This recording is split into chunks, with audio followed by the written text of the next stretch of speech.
Restez informés chaque jour avec Scoop FM. Désormais, suivez nos journaux sur nos chaînes partenaires à Lubumbashi sur Sky Radio, la 97.7 MHz, à 6h, 9h, 12h, 15h, 19h et 21h.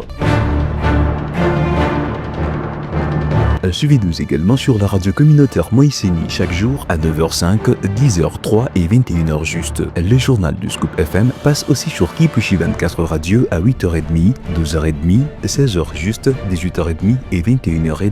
Retrouvez-nous également sur Vox Congo. Téléchargez dès maintenant l'application Vox Congo pour rester informé en temps réel.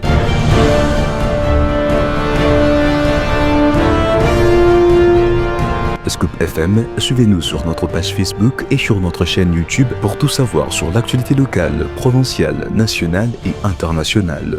Scoop FM, la neutralité réelle. La neutralité réelle.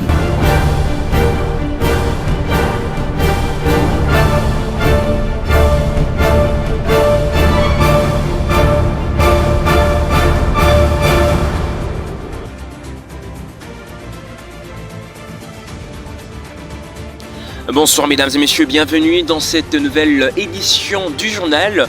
Armel Mutombo à sa présentation. À la une de l'actualité, un seul titre ce soir, une révolution dans le système éducatif congolais. Et c'est officiel, les écoles, qu'elles soient publiques ou privées, n'ont plus le droit d'exclure les élèves enceintes.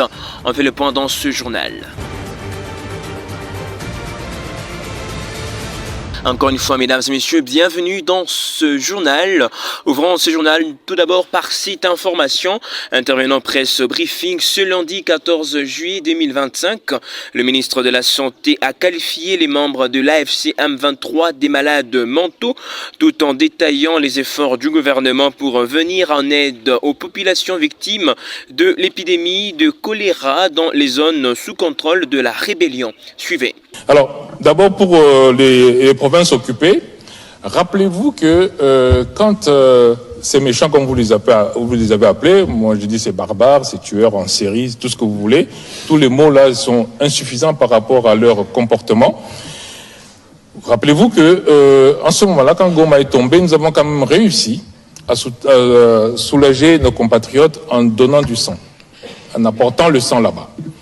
On a réussi comment ? On a quand même des interfaces, notamment nos partenaires dont on parle, qui eux ne sont pas concernés par la guerre, qui eux donc peuvent négocier là-bas et apporter les intrants. C'est ce que nous faisons encore jusqu'à aujourd'hui pour d'autres maladies. Nous amenons encore des vaccins, nous amenons encore des équipements, nous amenons encore des intrants. Maintenant, rappelez-vous aussi que notre système de santé est organisé en zones de santé. On en a 516. C'est-à-dire que nous savons, nous, au jour le jour, je peux vous dire, à tel endroit, il s'est passé quelque chose. Parce qu'il y a quelqu'un de notre système de santé qui travaille dans cette zone de santé-là. Rappelez-vous que c'est nous qui donnions souvent le nombre de morts dans les zones occupées. Parce que les zones de santé sont partout. Nous avons, si vous voulez, un très bon service de renseignement, le ministère de la Santé. On a un très bon service de renseignement qui est tout simplement nos zones de santé, qui nous donne des informations en disant, voici la situation qui se passe, même dans les zones occupées. Et donc, savoir, ça, c'est pas le problème. Et c'est pour ça, par exemple, que je vous dis que la semaine dernière, la Tchopo était en tête, suivie du Sud Kivu. Aujourd'hui, je vous dis, Kinshasa est passé devant le Sud Kivu. Parce que nous monitorons chaque jour et nous recevons les informations qui nous remontent de nos zones de santé chaque jour. Aussi bien par, on ne va pas dire qui nous donne, parce que maintenant dans ces zones-là, malheureusement, on expose les gens. Mais nous avons une organisation nationale qui nous permet d'avoir accès à toutes les informations. Et puis toujours dans l'actualité, après sa visite au centre supérieur militaire, le VPM de la défense Guy Kabombo s'est rendu ce lundi 14 juillet 2025 à l'inspectorat général des FARDC où il a été accueilli par l'inspecteur général des FARDC, le général d'armée Amici Nkumba. Un briefing sectoriel lui a été présenté, brossant succinctement le fonctionnement de l'inspection générale des FARDC. Le rôle principal de l'inspection générale des FARDC étant le contrôle de différentes structures de l'armée. Messieurs Guy Kabombo, Mwadian Vita les a invités au contrôle strict conformément à leur plan d'action et à ne céder sous aucune intimidation. Toujours dans l'actualité, comme annoncé au sommaire, une révolution dans les systèmes éducatifs congolais et c'est officiel. Les écoles, quelles que soient publiques ou privées, n'ont plus le droit d'exclure les élèves enceintes. Cette décision marquante émane du ministère de l'Éducation et de la Nouvelle Citoyenneté qui a pris cette mesure pour garantir le droit à l'éducation pour toutes les filles, indépendamment de leur situation personnelle. Plus de détails dans ce commentaire de Nikez Umba. Dans une note officielle signée par le secrétaire général adjoint du ministère de l'Éducation, il est clairement stipulé que toutes les écoles doivent maintenir les élèves enceintes dans leur établissement scolaire. Cette initiative vise à lutter contre la discrimination dont ces jeunes filles sont souvent victimes, leur permettant ainsi de poursuivre leur éducation sans interruption. Le gouvernement congolais s'engage à promouvoir l'égalité des chances en matière d'éducation. La décision de maintenir les élèves enceintes dans le système éducatif s'inscrit dans un effort plus large pour protéger les droits des femmes et des filles dans le pays. Cela fait écho aux engagements internationaux en faveur de l'éducation inclusive et équitable pour tous. Le ministère a également précisé que toute école qui enfreindrait cette directive s'exposera à des sanctions. Cela démontre la volonté ferme du gouvernement de faire respecter cette nouvelle règle et d'assurer que chaque élève ait accès à son droit fondamental à l'éducation. Les sanctions pourraient inclure des amendes ou même des mesures administratives visant à éviter que ce type de discrimination ne se reproduise. Cette décision du ministère de l'Éducation et de la Nouvelle Citoyenneté représente un tournant significatif dans les paysages éducatifs congolais, en garantissant que les élèves enceintes puissent poursuivre leurs études sans crainte d'exclusion. Le gouvernement envoie un message fort. L'éducation est un droit inaliénable, permet d'ouvrir la voie à un avenir éducatif plus équitable et inclusif pour toutes. Et puis à l'international, le président du Kenya, William Ruto, a annoncé lundi la suppression de l'exigence des visas pour tous les pays africains et la plupart des nations des Caraïbes, afin de renforcer des relations entre ce pays et le reste du continent africain. Selon Africa News, la simplification des procédures d'entrée facilitera les déplacements transfrontaliers, renforçant ainsi les relations entre le Kenya et le reste du continent africain, a déclaré le chef de l'État Ruto, cité par la source. Mesdames et messieurs, avant de mettre un terme à ce journal, place à la revue de presse.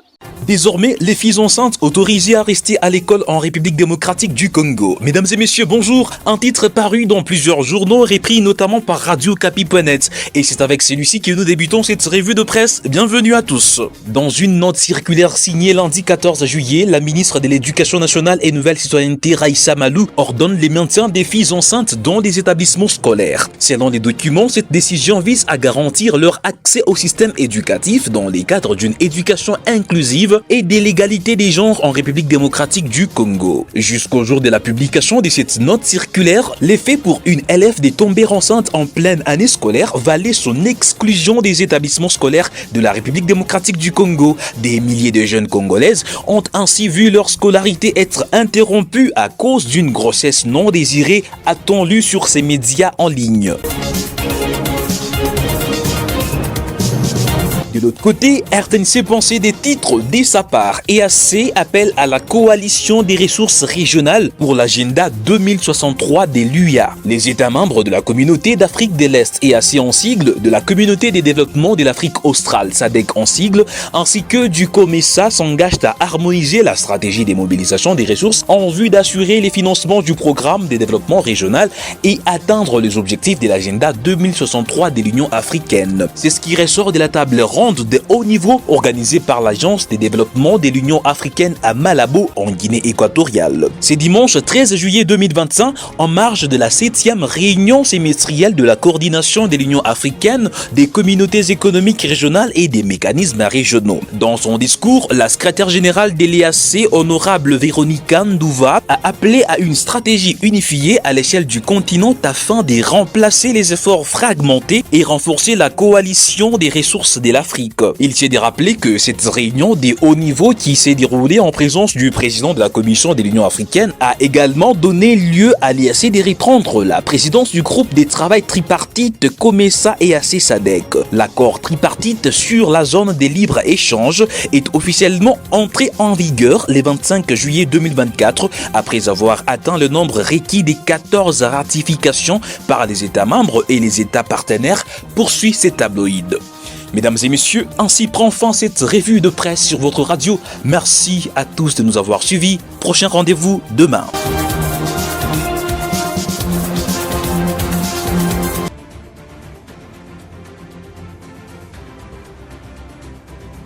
C'est tout pour ce journal, mesdames et messieurs, merci de nous avoir suivis. C'était Armel Mutombo à sa présentation sous la coordination de Christian Mouchampa. Merci à toute l'équipe de Scoop FM. On se donne rendez-vous demain pour une nouvelle session d'information. D'ici là, portez-vous bien.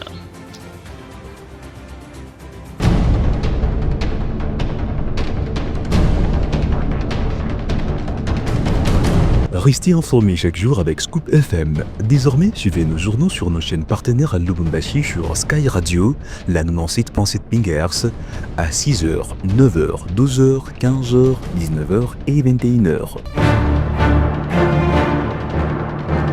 Suivez-nous également sur la radio communautaire Moïseni chaque jour à 9h05, 10h03 et 21h juste. Le journal du Scoop FM passe aussi sur Kipushi 24 Radio à 8h30, 12h30, 16h juste, 18h30 et 21h30.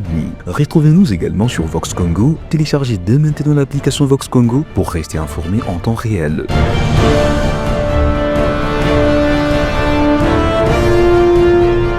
Scoop FM, suivez-nous sur notre page Facebook et sur notre chaîne YouTube pour tout savoir sur l'actualité locale, provinciale, nationale et internationale. Scoop FM, la neutralité réelle.